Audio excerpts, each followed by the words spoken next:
Hey, what's up? Harry here. I don't even remember when was the last tutorial I made, but I couldn't do a lot of things. I was really busy, so I stopped doing tutorials. But now I wanted to teach you how you should equalize everything. You know what's EQing? EQing is just touching the frequencies to increase them or decrease them. And that's a good thing you should do when you're trying to EQ something. I loaded here the MIDI of Burn by Kashmir.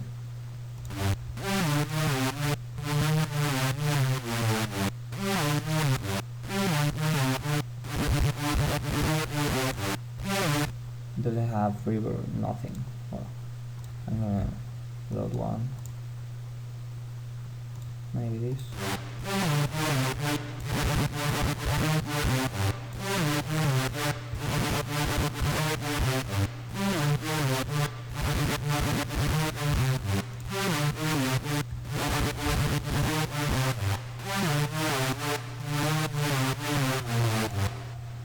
Well, I think this is okay for the tutorial.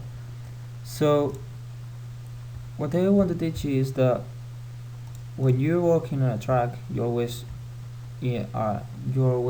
work in one key. For example, I have here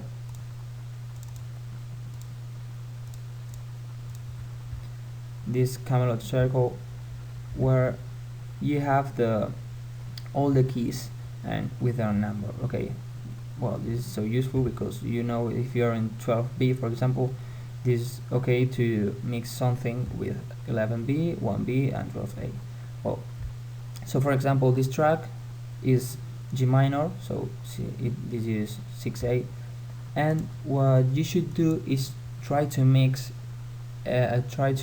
equalize everything in G. I mean, for example, if you load, make it extra large. If you load FabFilter Pro Q2, here down you have to press this piano button here. This says in which note you are. So for example, if you're in G, you should go for the G and touch there what you want. If you want to increase or decrease or something, okay? Why? Because if the track is in G and you decrease in G, you're gonna have harmonic EQing, so you're gonna increase things that are in G, and this is what you really want. For example, if you're in G in this case and you load something, any note, let me check, for example, and you increase frequency of F, for example, F is not in this key, so you're going to increase frequencies that you really don't want. So for example, if we want to touch this synth,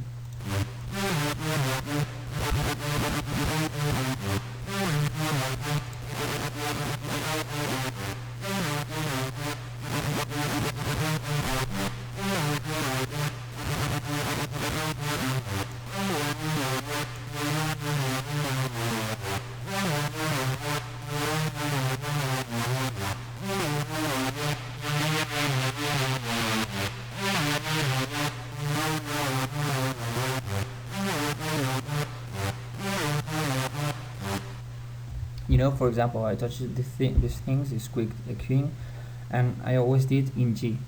So the EQ is right because I'm only touching the main frequency I'm touching is always the G. So it will be perfectly with the key of track.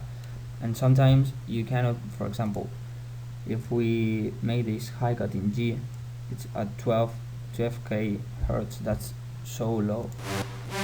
You cut all the highs, so what you have to search is one note that goes well.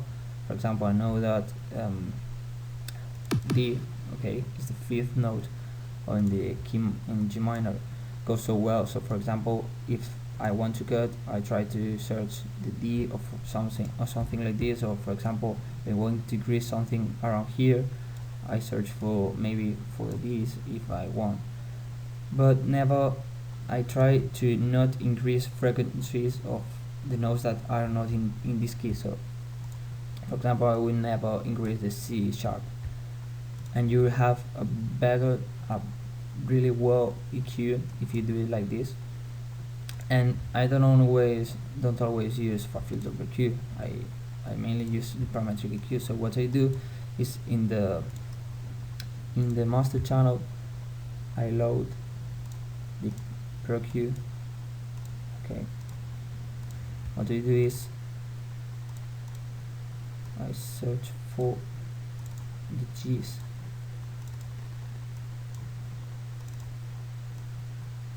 Okay, I do this with all G's. So then when I want to know anything, for example, okay, I want to increase something around here, I go to the master chart with a filter and I search, okay, 196. Here I go 193 is okay, so I can touch it. So I recommend a lot to do this, and you will have a cleaner mix and perfectly corrected to your key, and the track will be better. So yeah, this was the tutorial. I hope it's helpful, and I will be uploading other tutorials this summer, I think, or tips or something. So stay tuned and subscribe, please.